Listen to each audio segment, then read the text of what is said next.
Hello friends, welcome back to my channel. ಈ ದಿನ ನಾವು 8ನೇ ತರಗತಿಯ ಗಣಿತ ಪ್ರಕಾಶ ಈ ವರ್ಷ ಬಂದಿರುವಂತಹ ಹೊಸ ಪಠ್ಯ ಪುಸ್ತಕದಲ್ಲಿ ಮೊದಲನೇ ಚಾಪ್ಟರ್ ವರ್ಗ ಮತ್ತು ಘನ ಈ ಒಂದು ಪಾಠಕ್ಕೆ ಸಂಬಂಧಿಸಿದಂತಹ ಕಂಟಿನ್ಯೂಯೇಷನ್ ವಿಡಿಯೋದಲ್ಲಿ ಪೇಜ್ ನಂಬರ್ 11ನಲ್ಲಿರುವಂತಹ ಕಂಡು ಹಿಡಿಯಿರಿ ಈ ಒಂದು ಅಭ್ಯಾಸದಲ್ಲಿರುವಂತಹ ಪ್ರಶ್ನೆಗಳನ್ನು ಮಾಡೋಣ. ಬನ್ನಿ ಫ್ರೆಂಡ್ಸ್, ಇಲ್ಲಿವರೆಗೆ ನೀವು ನಮ್ಮ ಚಾನಲ್ನ ಸಬ್ಸ್ಕ್ರೈಬ್ ಮಾಡಿಲ್ಲ ಅಂತಂದರೆ ಪ್ಲೀಸ್ ಸಬ್ಸ್ಕ್ರೈಬ್ ಮಾಡಿ, ಲೈಕ್ ಮಾಡಿ, ಶೇರ್ ಮಾಡಿ. ಸೊ ಮೊದಲನೇ ಪ್ರಶ್ನೆ ಏನಿದೆಯಪ್ಪ ಅಂತಂದರೆ, ಕೆಳಗಿನ ಸಂಖ್ಯೆಗಳಲ್ಲಿ ಯಾವುವು ಪೂರ್ಣ ವರ್ಗ ಸಂಖ್ಯೆಗಳಲ್ಲ? ಸೊ ಏನು ಕೊಟ್ಟಿದ್ದಾರೆ? 2032, 48, 27, 1089. ಇಷ್ಟು ದೊಡ್ಡನ್ನ ನಾವು ಯಾವ ರೀತಿಯಾಗಿ ನೋಡಬೇಕು? ಹೌದಲ್ವಾ? ನಾನು ಆಲ್ರೆಡಿ ವಿಡಿಯೋನ ಮಾಡ್ತಾ ಇರುವಾಗ ನಿಮಗೆ ಹೇಳಿದ್ದೆ, ಏನಂತ ಹೇಳಿಬಿಟ್ಟು, ಸೊ ಇದನ್ನ ಹುಡ್ಕೋಕ್ಕೆ ಒಂದು ರೂಲ್ಸ್ ಇದೆ ಅಂತ ಹೇಳಿಬಿಟ್ಟು ನೆನಪಿದೆ ಅಲ್ವಾ? ಸೊ ಏನಪ್ಪ ಅಂತಂದರೆ, ಇಲ್ಲಿ ನೋಡಿ, ಒಂದು ವೇಳೆ ವರ್ಗ ಸಂಖ್ಯೆಯ ಬಿಡಿ ಸ್ಥಾನದಲ್ಲಿ 2, 3, 7, 8 ಇತ್ತು ಅಂತಂದರೆ ಅದು ಪೂರ್ಣ ಸಂಖ್ಯೆ ಅಲ್ಲ, ಪೂರ್ಣ ವರ್ಗ ಸಂಖ್ಯೆ ಅಲ್ಲ. ಸೊ ಬನ್ನಿ ಇಲ್ಲಿ ನೋಡೋಣ.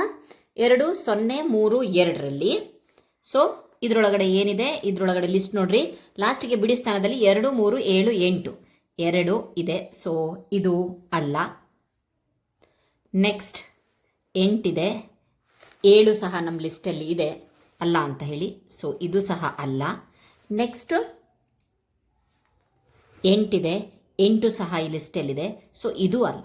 ಹಾಗಾಗ್ಬಿಟ್ಟು ಇವು 3 ಸಹ ಇಲ್ಲ. ಯಾವ ಸಂಖ್ಯೆಯ ವರ್ಗ ಸಂಖ್ಯೆಯ ಬಿಡಿ ಸ್ಥಾನದಲ್ಲಿ 2, 3, 7, 8 ಇರುತ್ತೋ ಅದು ವರ್ಗ ಸಂಖ್ಯೆ ಅಲ್ಲ ಅಂತ ಹೇಳಿಬಿಟ್ಟು ನೋಡಿದ್ವಿ. ಮತ್ತೆ ಯಾವ ಸಂಖ್ಯೆಯ ವರ್ಗ ಸಂಖ್ಯೆಯ ಬಿಡಿ ಸ್ಥಾನದಲ್ಲಿ 0, 1, 4, 5, 6, 9 ಇದೆಯೋ ಅದು ವರ್ಗ ಸಂಖ್ಯೆ ಆಗಿರಬಹುದು ಅಥವಾ ಆಗದೇನೂ ಇರಬಹುದು. ಸೊ ಈ ಸಂಖ್ಯೆ ಆಗಿರಬಹುದು ಅಥವಾ ಆಗದೇನೂ ಇರಬಹುದು. ಹಾಗಾಗ್ಬಿಟ್ಟು ನಾವು ಈ 3 ಸಹ ನಾವು ಕಂಡು ಹಿಡಿದಿದ್ದೀವಿ, ಇವು ಅಲ್ಲ ಅಂತ ಹೇಳಿಬಿಟ್ಟು. ಓಕೆ, ಹಾಗಾದರೆ ಈ 1089 ಯಾವುದರ ಒಂದು ವರ್ಗ ಸಂಖ್ಯೆನ, ಅದು ಒಂದು ನೋಡಬೇಕಲ್ವಾ? ಸೊ ಬನ್ನಿ ನೋಡೋಣ. ನಾವು ಈ ಒಂದು ಲಿಸ್ಟಲ್ಲಿ 30 ಸ್ಕ್ವೇರ್ 900ವರೆಗೆ ನೋಡಿದ್ವಿ. 900ಕ್ಕಿಂತ ಜಾಸ್ತಿ ಇದೆಯಲ್ವಾ 30 ಸ್ಕ್ವೇರ್. ಓಕೆ, 30 ಸ್ಕ್ವೇರ್ ಆದಮೇಲೆ ಯಾವ್ಯಾವ ನಂಬರ್ಸ್ ಇದೆ ಹೇಳಿ?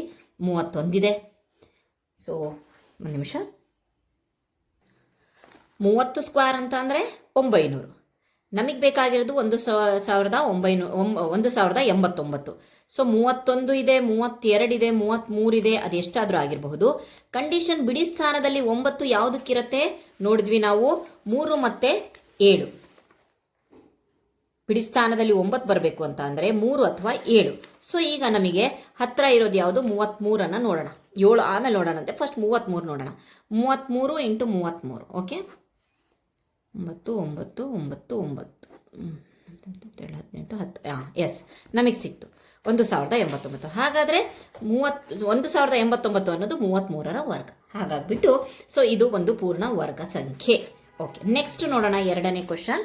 ಐ ಹೋಪ್ ಅರ್ಥ ಆಗಿದೆ ಅಂದ್ಕೊಂಡಿದ್ದೀನಿ. 2ನೇ ಕ್ವಶನ್ ನೋಡಿದಾಗ ಏನಿದೆ ಇಲ್ಲಿ? 64,000 108 ಸ್ಕ್ವೇರ್ 292 ಸ್ಕ್ವೇರ್ 36 ಸ್ಕ್ವೇರ್ ಇವುಗಳಲ್ಲಿ ಯಾವ ಸಂಖ್ಯೆಯ ಕೊನೆಯ ಬಿಡಿ ಸ್ಥಾನದಲ್ಲಿ ಅಂಕಿ 4 ಹೊಂದಿದೆ? ಸೊ ಮತ್ತೆ ಇದೇ ರೂಲ್ಸ್ ಬಂದಿದೆ. ಅದಕ್ಕೋಸ್ಕರ ನಾನು ಈ ಒಂದು ಚಾಪ್ಟರ್ನ ಈ ಒಂದು ಭಾಗವನ್ನು ಎಕ್ಸ್ಪ್ಲೇನ್ ಮಾಡ್ತಾ ಇರುವಾಗ ಕರೆಕ್ಟಾಗಿ ಕೇಳಿಸ್ಕೊಳ್ಳಿ. ಯಾಕಂದರೆ ಥ್ರೂಔಟ್ ದ ಒಂದು ಪಾಠ ನಡೆಯುವವರೆಗೂ ಸಹ ಇದು ಹೆಲ್ಪ್ಫುಲ್ಲು ಅಂತ ಹೇಳಿಬಿಟ್ಟು.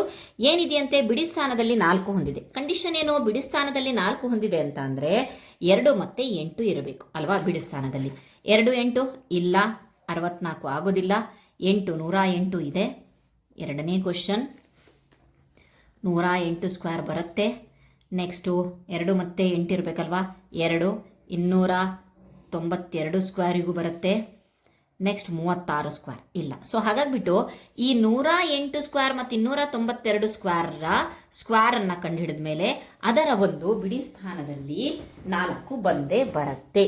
ಓಕೆ, ನೆಕ್ಸ್ಟ್ 3ನೇ ಕ್ವಶನ್ನು. 125 ಸ್ಕ್ವೇರ್ ಇಷ್ಟು ಕೊಟ್ಟಾಗ 126 ಸ್ಕ್ವೇರರ ಬೆಲೆ ಎಷ್ಟು? ಇಲ್ಲಿ ಆಪ್ಷನ್ಸ್ ಅನ್ನು ಕೊಟ್ಟಿದ್ದಾರೆ. ಇದನ್ನು ಸಹ ನಾವು ಮಾಡಿದ್ದೀವಿ. ಏನಂತ ಅಂತಂದರೆ 125 ಸ್ಕ್ವೇರ್ ಇದನ್ನು ಕೊಟ್ಟಿದ್ದಾರೆ 15,625 ಅಂತೆ. 126 ಸ್ಕ್ವೇರ್ ನಮಗೆ ಗೊತ್ತಿಲ್ಲ.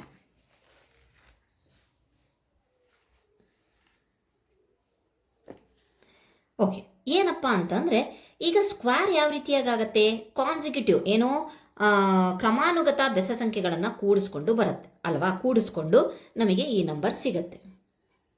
ಓಕೆ, ನಾವೀಗ 126th ನಂಬರನ್ನು ನಾವು ಹುಡ್ಕೋಣ. ಸೊ ನಮಗೆ ಆಲ್ರೆಡಿ ಇಲ್ಲಿ ಪೇಜ್ ನಂಬರಲ್ಲಿ ನಾನು ಆಲ್ರೆಡಿ ಮಾಡಿದ್ದೆ. ಏನಂತ ಹೇಳಿಬಿಟ್ಟು ಪೇಜ್ ನಂಬರ್ 7 ಏನಂತ ಹೇಳಿಬಿಟ್ಟು ಎನ್ನೇ ಬೆಸ ಸಂಖ್ಯೆ ಯಾವುದು ಅಂತ ಹೇಳ್ಬಿಟ್ಟು ಕಂಡುಹಿಡಿಕೆ 2n-1 ಇದನ್ನೇ ನಾವು ತಗೊಂಡು, ಸೊ ಒಂದು ವೇಳೆ ಅದು ಕ್ರಮಾನುಗತ ಬೆಸ ಸಂಖ್ಯೆಗಳಾಗಿದ್ದರೆ ಅಥವಾ ಕ್ರಮಾನುಗತ ನಂಬರ್ಸ್ಗಳಾಗಿದ್ದರೆ ಸಾಕು. ಸೊ ನಾವು ಬರೋಣ. ಸೊ 2n-1 ಇಲ್ಲಿ n ಅನ್ನೋದು 126th ನಂಬರನ್ನು ನೋಡಬೇಕಲ್ವಾ.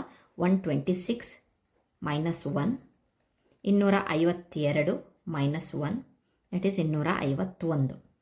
ಸೊ ಈ 251ನ್ನು ಇಲ್ಲಿ ಗಿವನ್ ನಂಬರ್ ಕೊಟ್ಟಿದ್ದಾರಲ್ಲ ಅದಕ್ಕೆ ಆ್ಯಡ್ ಮಾಡಿದ್ರೆ ನಮಗೆ ಅವಾಗ 126 ಸ್ಕ್ವೇರ್ನ ಇದರ ಒಂದು ಪರ್ಫೆಕ್ಟ್ ಸ್ಕ್ವೇರ್ ಸಿಗುತ್ತೆ. ಸೊ ಬನ್ನಿ. ಸೊ 15625 ಇದು 125ರ ವರ್ಗ. ಸೊ ಇದನ್ನು ನಾವು ಇಲ್ಲಿ ಆ್ಯಡ್ ಮಾಡ್ತೀವಿ, ದಟ್ ಈಸ್ 251 ಆ್ಯಡ್ ಮಾಡ್ತೀವಿ. ಸೊ ಆ್ಯಡ್ ಮಾಡಿದಾಗ ನಮಗೇನು ಸಿಗುತ್ತೆ, 1 5 8 7 6 ಆ್ಯಡ್ ಮಾಡಿದ್ದೀನಿ ಆಲ್ರೆಡಿ ನಾನು. ಸೊ ಇದು ಏನಪ್ಪ ಅಂತಂದರೆ 126ರ ವರ್ಗ. ಸೊ ನೀವು ಚೆಕ್ ಮಾಡ್ಬೋದು, 126 × 126 ಮಾಡಿ ಕ್ರಾಸ್ ಚೆಕ್ ಮಾಡ್ಬೋದು. Okay fine. ಸೊ ನೆನಪಿರಲಿ, ಇದು 125 ಮತ್ತು ಅದರ ಕ್ರಮಾನುಗತ ನಂಬರ್ ನೆಕ್ಸ್ಟೇ 126 ಇರೋದ್ರಿಂದ ಈ ರೂಲ್ ಅಪ್ಲೈ ಆಗುತ್ತೆ, ಈ ಫಾರ್ಮುಲಾ ಅಪ್ಲೈ ಆಗುತ್ತೆ. ಸೊ ನೆಕ್ಸ್ಟು 4th ಒನ್ ನೋಡೋಣ. ಚೌಕದ ವಿಸ್ತೀರ್ಣ. ಸೊ ಇಲ್ಲಿ ಕೊಟ್ಟಿದ್ದಾರೆ ಯಾವುದು 1 ಎಷ್ಟನ್ನು ಆ್ಯಡ್ ಮಾಡಿದ್ದಾರೆ, 251 ಆ್ಯಡ್ ಮಾಡೋ ಅವಶ್ಯಕತೆ ಏನಿಲ್ಲ, 251 this is the answer. Okay, ಯಾವುದು ಇದರೊಳಗಡೆ ಅಂತ 251. ಚೌಕದ ವಿಸ್ತೀರ್ಣ 441 ಮೀಟರ್ ಸ್ಕ್ವೇರ್ ಆದರೆ ಒಂದು ಬಾಹುವಿನ ಉದ್ದವನ್ನು ಕಂಡುಹಿಡಿಯಿರಿ. ಸೊ ಚೌಕದ ವಿಸ್ತೀರ್ಣ ಕೊಟ್ಟಿದ್ದಾನೆ. ಚೌಕದ ವಿಸ್ತೀರ್ಣ ಎಷ್ಟಂತೆ, 441 ಮೀಟರ್ ಸ್ಕ್ವೇರ್ ಅಂತೆ. ಸೊ ಚೌಕದ ವಿಸ್ತೀರ್ಣವನ್ನು ಕಂಡುಹಿಡಿಯುವ ಸೂತ್ರ ಏನು, ಬಾಹು ಇಂಟು ಬಾಹು ಅಲ್ವಾ. ಸೊ ವಿಸ್ತೀರ್ಣ ಕೊಟ್ಟಿದ್ದಾರೆ 441, ಬಾಹು ಇಂಟು ಬಾಹು ಅಂತ ಅಂದರೆ ಸೊ ಬಾಹು ಸ್ಕ್ವೇರ್ ಅಂತಲೂ ಬರಿಬೋದು ನಾವು, ಅಂದರೆ 2 ಸಲ ಬಾಹು ಇದೆ ಅಂತ ಹೇಳಿ. ಫೈನ್. ಸೊ ಹಾಗಾದಾಗ ಈ ಸ್ಕ್ವೇರನ್ನು ನಾವು ತೆಗೆದಾಗ 441. ಸೊ ಆಲ್ರೆಡಿ ನಾವು ವರ್ಗಮೂಲದ ಬಗ್ಗೆ ಮಾತಾಡಿದ್ದೀವಿ, ವರ್ಗಮೂಲವನ್ನು ಕಲ್ತಿದ್ದೀವಿ. ಸೊ ಬಾಹು ತಗೊಳ್ಳೋಣ. ಸೊ 441 ಯಾರ್ದ್ರು 21. ಸೊ ಆಲ್ರೆಡಿ ಅದಕ್ಕೋಸ್ಕರ ಹೇಳಿದ್ವಿ 30ರವರೆಗೆ ಸ್ಕ್ವೇರ್ ರೂಟಿಂದ ಏನು ಚಾರ್ಟ್ ಇದೆಯಲ್ಲ ಅದನ್ನು ಕಲ್ತು ಬಿಡ್ರಿ ಅಂತ ಹೇಳ್ಬಿಟ್ಟು ಹೇಳಿದ್ದು. ಸೊ 441 ಅಂತ ಅಂದರೆ ಇದರ ಸ್ಕ್ವೇರ್ ರೂಟ್ ಏನು 21. ಸೊ ಹಾಗಾದರೆ ಸ್ಕ್ವೇರ್ ಈ ಬಾಹುವಿನ ಉದ್ದ ಈಸ್ ಈಕ್ವಲ್ ಟು 21 ಮೀಟರ್. ಇಲ್ಲಿ ನೆನಪಿರಲಿ, ಇಲ್ಲಿ ಸ್ಕ್ವೇರಿಗೆ ಸ್ಕ್ವೇರ್ ಹೋದಾಗ ಸ್ಕ್ವೇರ್ ರೂಟ್ ಆಯ್ತಲ್ವ, ಸೊ ಅದಕ್ಕೋಸ್ಕರ 21. ಸೊ ಚಾರ್ಟಲ್ಲಿ ಸಿಗುತ್ತೆ, ನಾವು ಬರೆದಿದ್ವಲ್ವ 30ವರೆಗೆ ಚಾರ್ಟ್ ಕಲ್ತಿದ್ರೆ ಸೊ ನಿಮಗೆ ಸಿಕ್ಬಿಡುತ್ತೆ. Okay, next 4th one. ಈ ಕೆಳಗಿನ ಪ್ರತಿಯೊಂದು ಸಂಖ್ಯೆಗಳಿಂದ ಭಾಗಿಸಬಹುದಾದ ಚಿಕ್ಕ ವರ್ಗ ಸಂಖ್ಯೆಯನ್ನು ಕಂಡುಹಿಡಿಯಿರಿ. ಸೊ ಯಾವುದು 4 9 10 4 9 10 ಅಂತ ಅಂದರೆ ಎಷ್ಟು ಅಂತ ಹೇಳಿಬಿಟ್ಟು ನಂಬರ್ಸ್ ನೋಡಬಹುದು. ಚಿಕ್ಕ ವರ್ಗ ಸಂಖ್ಯೆಯನ್ನು ಹುಡುಕ್ಬೇಕಂತೆ, ಅದರಿಂದ ಈ 3ರಿಂದನೂ ಭಾಗ ಆಗಬೇಕಂತೆ. ಅಂತಹ ಚಿಕ್ಕ ವರ್ಗ ಸಂಖ್ಯೆಗಳು ನೋಡಬೇಕು ಅಂತಂದರೆ ನಾವೇನು ಮಾಡಬೇಕು, 5ನೇ ಕ್ವಶನಿಗೆ ಲಾಸ ತೆಗಿಬೇಕು. 4 9 10. ಸೊ ಬನ್ನಿ ಲಾಸವನ್ನು ತೆಗೆದುಬಿಡೋಣ. ಯಾಕೆಂತಂದರೆ ಒಂದೊಂದೇ ಚೆಕ್ ಮಾಡೋಕ್ಕಾಗಲ್ವಲ್ಲ. 2 2 4. ಸೊ 9 ಭಾಗ ಆಗಲ್ಲ, 2 5 10. ಸೊ ನೆಕ್ಸ್ಟು ಮತ್ತೆ 2 1 2 9 ಮತ್ತು 5 ಹಾಗೆ ಇಡೋಣ. ಸೊ 3ನೇ ಮಗ್ಗಿಯಿಂದ ನೋಡೋಣ. 3 3 9 5 ಹಾಗೆ ಭಾಗ ಆಗಲ್ಲ. ನೆಕ್ಸ್ಟ್ 1 3 1 5. ಈಗ 5 ಮಾಡೋಣ. 5 1 1 1. Okay fine. ಸೊ ಹಾಗಾದರೆ ಲಾಸ ಎಷ್ಟಾಯಿತು ಅಂತ ಹೇಳಿಬಿಟ್ಟು ನೋಡೋಣ. 2 × 2 3 × 3 5 ಒಂದ್ಸಲ ಇದೆ. ಸೊ ಒಂದು ನೆನಪಿಟ್ಕೊಳ್ಳಿ, ಏನಪ್ಪ ಅಂತಂದರೆ 2 × 2 ಒಂದು ಜೋಡಿ ಇದೆ, 3 × 3 ಒಂದು ಜೋಡಿ ಇದೆ. ಸೊ 5 ಇಲ್ಲ. ಓಕೆ, ಸ್ಮಾಲೆಸ್ಟ್ ನಂಬರ್ ವರ್ಗ ಸಂಖ್ಯೆ ಕೇಳಿದ್ದಾರೆ ಅಂತ ಅಂದರೆ ಇಲ್ಲಿ ಪೇರ್ 5 ಬರಲೇಬೇಕು. ಸದ್ಯಕ್ಕೆ ಇಷ್ಟನ್ನೇ ಮಲ್ಟಿಪ್ಲೈ ಮಾಡ್ತೀನಿ, 180 ಆಯಿತು. ಸೊ ಒಂದು ಕಂಡೀಷನ್ ಏನಪ್ಪ ಅಂತಂದರೆ ಇಲ್ಲಿ ನಮಗೆ ಒಂದು ಪೇರ್ ಇಲ್ಲ ಅಲ್ವಾ. ಸೊ ಒಂದು ಪೇರ್ ಅಂತ ಅಂದರೆ 5ರ ಪೇರ್ ಇರಬೇಕಾಗಿತ್ತು, ಇಲ್ಲ. ಸೊ ಹಾಗಾಗ್ಬಿಟ್ಟು ಇಲ್ಲ ಅಂತ ಹೇಳಿದ್ರೆ ಈ ಆನ್ಸರನ್ನು 5ರ ಜೊತೆಗೆ ನಾವು ಗುಣಿಸ್ಬೇಕಾಗತ್ತೆ. ಸೊ ನೆನ್ಪಿಟ್ಕೊಳ್ರಿ, ಮಾಡ್ತಿರೋದಿಷ್ಟೇ. ಸೊ ಇಲ್ಲಿ ಎರಡೆರಡ ಒಂದು ಪೇರ್ ಮಾಡಿದ್ವಿ, ಇದು ಒಂದು ಪೇರ್ ಆಯಿತು, ಇದು ಒಂದು ಪೇರ್ ಆಯಿತು. ನೆಕ್ಸ್ಟ್ ಅದಾದಮೇಲೆ ನೆಕ್ಸ್ಟು 5ಕ್ಕೆ ಪೇರ್ ಇಲ್ಲ. ಸೊ ಹಾಗಾಗ್ಬಿಟ್ಟು ಅದನ್ನು ಮತ್ತೆ ಮಲ್ಟಿಪ್ಲೈ ಮಾಡಿದ್ರೆ ನಮಗೆ ಗುಣಿಸಿದ್ರೆ ಇಲ್ಲಿ ನಮಗೆ ಏನು ಸಿಗುತ್ತೆ, ವರ್ಗ ಸಂಖ್ಯೆ ಸಿಗುತ್ತೆ. ವರ್ಗ ಆಗಬೇಕು ಅಂತ ಅಂದರೆ ಇಲ್ಲಿ ನಮಗೆ ಜೋಡಿ ಸಿಗಬೇಕು, ಎರಡೆರಡರ ಜೋಡಿ ಸಿಗಬೇಕು. ಅದೇ ನಾವು ಘನ ಸಂಖ್ಯೆ ಆಗಬೇಕು ಅಂತಂದರೆ ಮೂರರ ಒಂದು ಜೋಡಿ ಆಗಬೇಕು. ಓಕೆ, ಅದೇ ರೀತಿ ಇಲ್ಲಿ ಬಂತು 5. ಸೊ 900 ಅನ್ನೋದು ಯಾವುದರ ವರ್ಗ ನಮಗೆ ಗೊತ್ತುಂಟು? So 30 square. ಸೊ ಹಾಗಾದರೆ ಏನಪ್ಪ ಅಂತ ಅಂದರೆ ದ ಸ್ಮಾಲೆಸ್ಟ್ ನಂಬರ್ ಈಸ್ 900. ವರ್ಗ ಸಂಖ್ಯೆ ಯಾವುದು ಅಂತಂದರೆ 30 ಸ್ಕ್ವೇರ್. ಸೊ ಹಾಗಂತ ಹೇಳಿ 180 ಅನ್ನೋದು ವರ್ಗ ಸಂಖ್ಯೆನೂ ಆಗ್ತಾನೂ ಇಲ್ಲ, ಯಾವುದಕ್ಕೂ ಅದು ವರ್ಗ ಸಂಖ್ಯೆ ಅಲ್ಲ. ಓಕೆ, ನೆಕ್ಸ್ಟ್ ಇಷ್ಟೇ ಮಾಡ್ತಾ ಇರೋದು. ಏನಪ್ಪ ಈ ರೀತಿಯಾಗಿ ಸ್ಮಾಲೆಸ್ಟ್ ನಂಬರನ್ನು ಕೇಳ್ತಾ ಇದ್ದಾರೆ ಅಂತಂದರೆ ಫಸ್ಟ್ ಲಾಸ ತೆಗಿರಿ. ಸೊ ಪೇರನ್ನು ಹುಡುಕಿ ಯಾವುದು ಪೇರ್ ಇಲ್ವೋ ಆ ನಂಬರ್ ಸಿಕ್ತೆ ಆನ್ಸರಿನ ಮಲ್ಟಿಪ್ಲೈ ಮಾಡಿ. 180 ಹೆಂಗೆ ಬಂತು ಅಂತ ಹೇಳಿ ಗೊತ್ತಲ್ವಾ? 2 4 4 3 12 12 3 12 36 36 ಇಂಟು 5 ಮಾಡಿದ್ದು 180. ಓಕೆ, ಮತ್ತಿನ್ನು ಒಂದು ಇರಲಿಲ್ಲ, ಅದನ್ನು ಸಹ 5. ಒಂದು ವೇಳೆ ಇಲ್ಲಿ ಇತ್ತಪ್ಪ ಅಂತ ಅಂದರೆ ಸೊ ಅದನ್ನು ಅಷ್ಟು ಕೌಂಟ್ ಮಾಡಿಬಿಟ್ರೆ ಅಲ್ಲೇ ನಮಗೆ ಪರ್ಫೆಕ್ಟ್ ಸ್ಕ್ವೇರ್ ಸಿಕ್ಬಿಡುತ್ತೆ, ಪೂರ್ಣ ವರ್ಗ ಸಿಗುತ್ತೆ. Okay fine. ನೆಕ್ಸ್ಟನ್ನು ನೋಡೋಣ 6ನೇ ನಂಬರನ್ನು. ಸೊ ಏನಾದರೂ ಡೌಟ್ ಬಂದರೆ ಕಮೆಂಟ್ ಮಾಡಿ ಕೇಳಿ. ಸೊ ಡೆಫಿನೆಟ್ಲಿ ನಾನು ಇದು ಮಾಡ್ತೀನಿ, ಕಮೆಂಟ್ ಮೇಲೆ ಆನ್ಸರ್ ಮಾಡ್ತೀನಿ. 9 4 0 8 ಪೂರ್ಣ ವರ್ಗ ಸಂಖ್ಯೆಯಾಗಿಸಲು ಅದಕ್ಕೆ ಗುಣಿಸಬೇಕಾದ ಅತ್ಯಂತ ಚಿಕ್ಕ ಸಂಖ್ಯೆಯನ್ನು ಕಂಡುಹಿಡಿಯಿರಿ. ಅಲ್ಲದೆ ಆ ಸಂಖ್ಯೆಯನ್ನು ಗುಣಿಸಿದಾಗ ಬರುವ ಸಂಖ್ಯೆಯ ವರ್ಗಮೂಲವನ್ನು ಕಂಡುಹಿಡಿಯಿರಿ ಅಂತಂದರೆ ಇಲ್ಲಿ ಏನು ಕೇಳಿದ್ದಾರೆ? 9 4 0 8 ಇದು ಪೂರ್ಣ ವರ್ಗ ಸಂಖ್ಯೆ ಅಲ್ಲ ಅಂತ. ಸೊ ಪೂರ್ಣ ವರ್ಗ ಸಂಖ್ಯೆ ಆಗಬೇಕು ಅಂತ ಅಂದರೆ ಯಾವುದರಿಂದ ಗುಣಿಸಬೇಕು? ಅದೇ ಹಿಂದೆ ನಾವಿಲ್ಲಿ ನೋಡಿದ್ವಲ್ಲ ಆ ರೀತಿ. Okay fine. ಸೊ ಹಾಗಾದರೆ ಇಲ್ಲಿ ನಾವು 9 4 0 8 ಏನು ಮಾಡಬೇಕಪ್ಪ ಅಂತಂದರೆ ಅವಿಭಾಜ್ಯ ಅಪವರ್ತನಗಳನ್ನು ಹುಡುಕಬೇಕಾಗತ್ತೆ. ಯಾವ ರೀತಿಯಾಗಿ? ಪ್ರೈಮ್ ಫ್ಯಾಕ್ಟರೈಸೇಷನ್ ಮೆಥಡ್ ಅಂತೀವಲ್ವ, ಆ ಮೆಥಡಲ್ಲಿ ಮಾಡಬೇಕು. ಸೊ ಬನ್ನಿ ಚಿಕ್ಕ ನಂಬರ್ 2ರಿಂದ ಮಾಡ್ಕೊಂಡು ಹೋಗೋಣ. ಸೊ 2 4 8. ಸೊ 1 ಉಳಿತು, 2 7 14, 0ಗೆ 0 ಆಯಿತು, 2 4 8. ಮತ್ತೆ ಇದು ಸಮಸಂಖ್ಯೆ ಇರಿದ್ರೆ 2ರಿಂದನೇ ಹೋಗುತ್ತೆ. 2 2 4, 2 3 6, 1 ಉಳಿತು, 2 5 10, 2 2 4. ಸೊ ಮತ್ತೆ 2 1 2, 2 1 2, ಮತ್ತೆ 1 ಉಳಿತು, 2 7 14, 2 8 16. Okay fine. 2 6 12, 6 ಇದು. ನೆಕ್ಸ್ಟ್ ಸಮಸಂಖ್ಯೆನೂ ಬಂತು. 2 5 10, 1, 2 8 16, ಮತ್ತೆ 2 8 16. ಫೈನ್. ನೆಕ್ಸ್ಟು 2 2 4, 2 9 18, 2 4 8. ಓಕೆ, ಮತ್ತೆ 2ರಿಂದನೇ ಹೋಗುತ್ತೆ. 2 1 2, 2 4 8, 2 7 14. ಸೊ ಬೆಸ ಸಂಖ್ಯೆ ಬಂತು, 3ರಿಂದ ಹೋಗುತ್ತದು. 3 3 4 12, 2 ಇತ್ತು, 2 9 3 9 27. ಓಕೆ, 3ರಿಂದ ಮತ್ತೆ 49 ಅನ್ನೋದು ಡೈರೆಕ್ಟಾಗಿ ನಮಗೆ ಗೊತ್ತು. 7ರ ವರ್ಗ 7 1 7, 7 7 49 7. ಸೊ ಇದರ ಒಂದು ಪ್ರೈಮ್ ಫ್ಯಾಕ್ಟರ್ಸನ್ನು ಬರ್ಕೊಂಡು ಹೋಗೋಣ, ಅವಿಭಾಜ್ಯ ಅಪವರ್ತನಗಳನ್ನು ಬರ್ಕೊಂಡು ಹೋಗೋಣ. ಏನೇನು ಬಂತು? 2 2 2 2 ಎಷ್ಟು ಸಲ ಇದೆ? 1 2 3 4 5 6 ಸಲ ಇದೆ. 1 2 3 4 5 6. 3 ಅನ್ನೋದು ಎಷ್ಟು ಸಲ ಇದೆ? 3 ಅನ್ನೋದು 1 ಸಲ ಇದೆ. ಓಕೆ, ಅದಾದಮೇಲೆ 7 ಅನ್ನೋದು 2 ಸಲ ಇದೆ. ಸೊ ಈಗ ನಾವು ಜೋಡಿ ಮಾಡ್ಕೊಂಡು ಹೋಗೋಣ. ಇದೊಂದು ಜೋಡಿ ಆಯಿತು, ಇದೊಂದು ಜೋಡಿ ಆಯಿತು, ವರ್ಗ ಸಂಖ್ಯೆ ಅಲ್ವಾ, 2 ಜೋಡಿ ಆಯಿತು. ನೆಕ್ಸ್ಟ್ 7ಗೆ ಜೋಡಿ ಇದೆ, ಇದಕ್ಕೆ 3ಕ್ಕೆ ಜೋಡಿ ಇಲ್ಲ. 3 ಜೋಡಿ ಇಲ್ಲ ಅಲ್ವಾ, ಅದಕ್ಕೋಸ್ಕರ ನಾವೇನು ಮಾಡ್ತೀವಪ್ಪ ಅಂತಂದರೆ ಸೊ ಇದು ಒಂದು ಸ್ಕ್ವೇರ್ ನಂಬರ್ ಅಲ್ಲ ಅಲ್ವಾ. ಸೊ ಹಾಗಾಗಿಬಿಟ್ಟು ಎರಡೂ ಕಡೆನೂ ಸಹ ಇದಕ್ಕೆ ಗುಣಿಸ್ತೀವಿ. 9 4 0 8. ಯಾಕೆ ಅಂತಂದರೆ ನೆಕ್ಸ್ಟ್ ವರ್ಗಮೂಲ ಕಂಡುಹಿಡಿಯೋಕ್ಕೆ ಹೇಳಿದಾರಲ್ಲ, ಅದಕ್ಕೋಸ್ಕರ. ನೆಕ್ಸ್ಟ್ ಕಂಟಿನ್ಯೂಷನ್ ಇದೆ ನಂಬರು, ವರ್ಗಮೂಲವನ್ನು ಸಹ ಕಂಡುಹಿಡಿಯಿರಿ. ಸೊ ಅದಾದಮೇಲೆ ನೆಕ್ಸ್ಟು ಇದನ್ನು ಸಹ ನಾವು ಈ ಕಡೆನೂ ಸಹ ನಾವು 3ರಿಂದ ಗುಣಿಸ್ಕೊಂಡು ಹೋಗ್ತೀವಿ. ಇದು ಪೇರ್ ಆಯಿತು, ಇದು ಪೇರ್ ಆಯಿತು. ಸೊ ಇದೂ ಪೇರ್ ಆಯಿತು. 3ಕ್ಕೂ ಸಹ ಒಂದು ಪೇರನ್ನು ಕೊಟ್ಕೊಂಡು ಗುಣಿಸ್ತೀವಿ. 7 ಇಂಟು 7. ಫೈನ್. ಓಕೆ, ಇದರಲ್ಲೆಲ್ಲ ಒಂದನ್ನು ತೊಗೊಳ್ತೀವಿ, ಪೇರ್ ಇದೆಯಲ್ವಾ. ಸೊ ಒಂದೊಂದನ್ನೇ ತೊಗೊಂಡು ಹೋಗೋಣ. ಯಾಕೆಂತಂದರೆ ವರ್ಗಮೂಲ ತೆಗಿಬೇಕು. ಇದ್ರದ್ದು ಒಂದು, ಸೊ ಇದ್ರದ್ದು ಒಂದು, ಇದ್ರದ್ದು ಒಂದು, ಇದ್ರದ್ದು ಒಂದು. ಸೊ ಸ್ಕ್ವೇರ್ ಅಂತ ಹಾಕ್ಕೊಳ್ಳೋಣ. ಸೊ ಇದನ್ನು ಗುಣಿಸಿದಾಗ ಎಷ್ಟಾಯಿತು ಅಂತ ಅಂದರೆ 8 8 24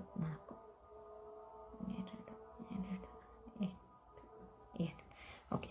ಸ್ಕ್ವೇರನ್ನ ಈಗ ತೆಗಿಬೇಕಲ್ವಾ. ಸೊ ಈಗ ಬರುತ್ತೆ ವರ್ಗಮೂಲ 2 8 2 2 4. ಇದ್ರ ಒಳಗಡೆ ಅದನ್ನು ಗುಣಿಸಿಟ್ರೆ 4 24 24 168. ಅಂದರೆ 168ಅನ್ನು 2 ಸಲ ಗುಣಿಸಿದ್ರೆ ನಮಗೆ 78,224 ಬರುತ್ತೆ ಅಂತ. ಸೊ ಪೂರ್ಣ ವರ್ಗ ಸಂಖ್ಯೆ ಆಗಲು ಯಾವ ಒಂದು ಅದಕ್ಕೆ ಗುಣಿಸಬೇಕಾದ ಅತ್ಯಂತ ಚಿಕ್ಕ ಸಂಖ್ಯೆ ಯಾವುದು ಅಂತ ಹೇಳ್ಕೊಟ್ಟಿದ್ರು.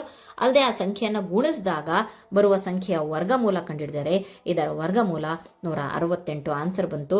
ಸೊ ಇದು ವರ್ಗ ಆಗೋಕ್ಕೋಸ್ಕರ ಯಾವುದು ಚಿಕ್ಕ ಸಂಖ್ಯೆ ಅಂತ ಅಂದರೆ ಆನ್ಸರ್ ಯಾವುದು? 3 ತೊಗೊಂಡು ಗುಣಿಸಿದೀವಲ್ವಾ. ಸೊ ಇದಕ್ಕೆ ಫಸ್ಟ್ ಆನ್ಸರ್ 3. ಅದಾದಮೇಲೆ ನೆಕ್ಸ್ಟ್ ವರ್ಗಮೂಲ ಕಂಡು ಹಿಡಿದಿದ್ರು answer 168. Okay fine. I hope ನಿಮಗೆ ಅರ್ಥ ಆಗ್ತಾ ಇದೆ ಅಂದ್ಕೊಂಡಿದ್ದೀನಿ. ಪ್ಲೀಸ್ ಅರ್ಥ ಆಗಿಲ್ಲ ಅಂತ ಅಂದರೆ ಸೊ ನನ್ನ ಕ್ಲಾಸ್ ಯಾವ ರೀತಿಯಾಗಿ ಇದೆ, ಹೆಲ್ಪ್ಫುಲ್ ಆಗಿದೆ ಅಂತ ಹೇಳ್ಬಿಟ್ಟು ಪ್ಲೀಸ್ ಕಮೆಂಟ್ ಮಾಡಿ. ಸೊ ಬನ್ನಿ ನೋಡೋಣ ನೆಕ್ಸ್ಟ್ ಕ್ವಶನ್.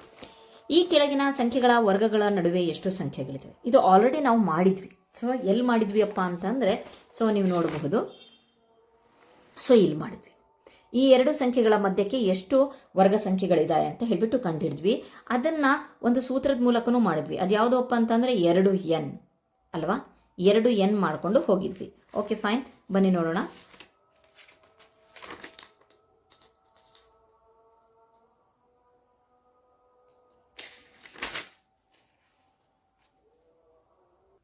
Okay fine. 7ರಲ್ಲಿ ಮೊದಲನೇ ಕ್ವಶನು 16 ಮತ್ತು 17 ಅಂತ ಇದೆ.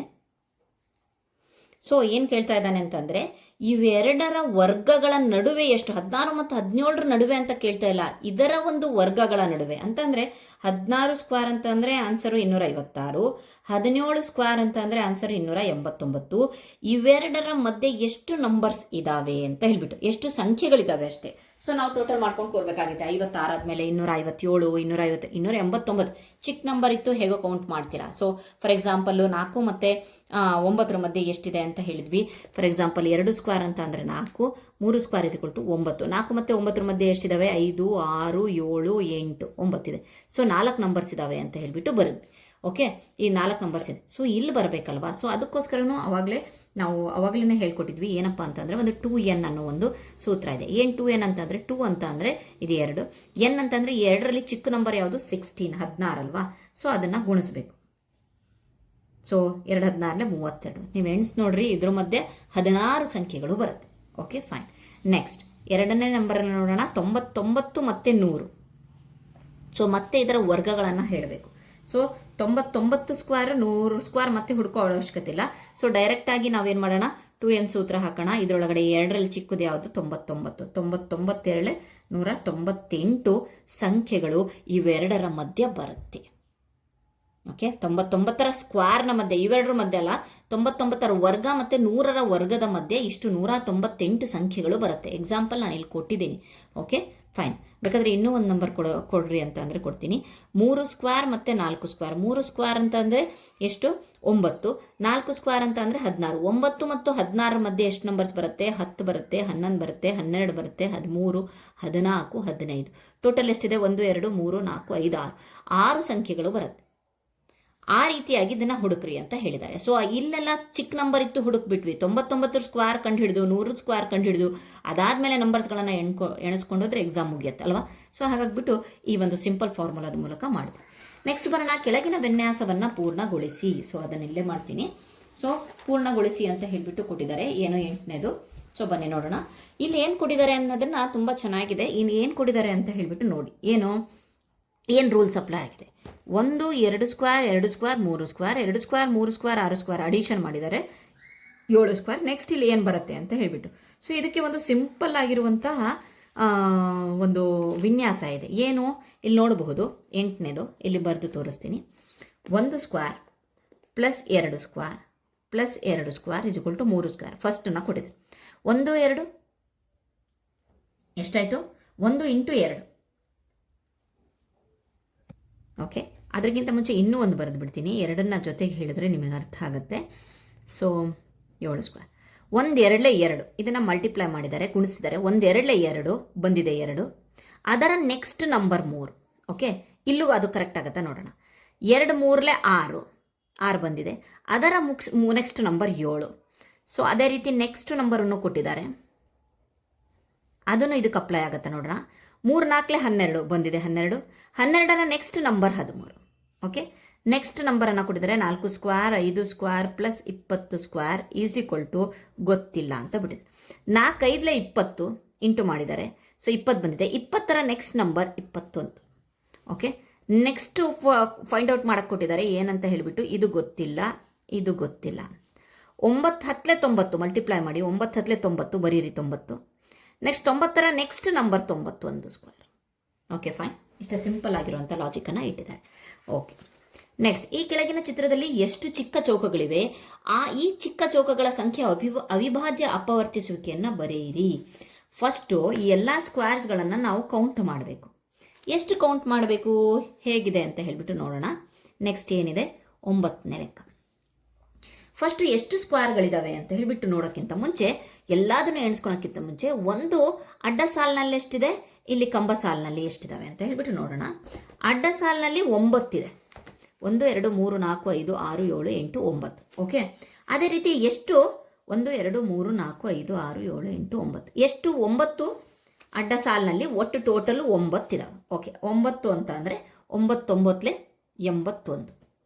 ಅಂದರೆ 81 ದೊಡ್ಡ ಸ್ಕ್ವೇರ್ಗಳಿದ್ದಾವೆ. ಇನ್ನು ನಾವು ಅದ್ರ ಒಳಗಡೆ ಅಂತ ದೊಡ್ಡ ದೊಡ್ಡ ಏನು ಚೌಕಗಳಿವೆ. ಓಕೆ, 81. ಫೈನ್. ಹಾಗಾದರೆ ಈಗ ಒಂದು ದೊಡ್ಡ ಚೌಕನಲ್ಲಿ ಎಷ್ಟು ಚಿಕ್ಕ ಸ್ಕ್ವೇರ್ಗಳಿದ್ದಾವೆ ನೋಡೋಣ. 1 2 3 4 5 ಈ ರೀತಿಯಾಗಿ 5 ಲೈನ್ಸ್ ಇದ್ದಾವೆ. 5 5 25. ಹಾಗಾದರೆ ಒಂದು ದೊಡ್ಡ ಚೌಕದಲ್ಲಿ 25 ಚಿಕ್ಕ ಚೌಕಗಳಿವೆ. ಸೊ ಬರೀ ಒಂದು ಚೌಕದ ಬಗ್ಗೆ ಮಾತಾಡ್ತಾ ಇರೋದು, ಚಿಕ್ಕ ಚೌಕಗಳಿವೆ. ಹಾಗಾದರೆ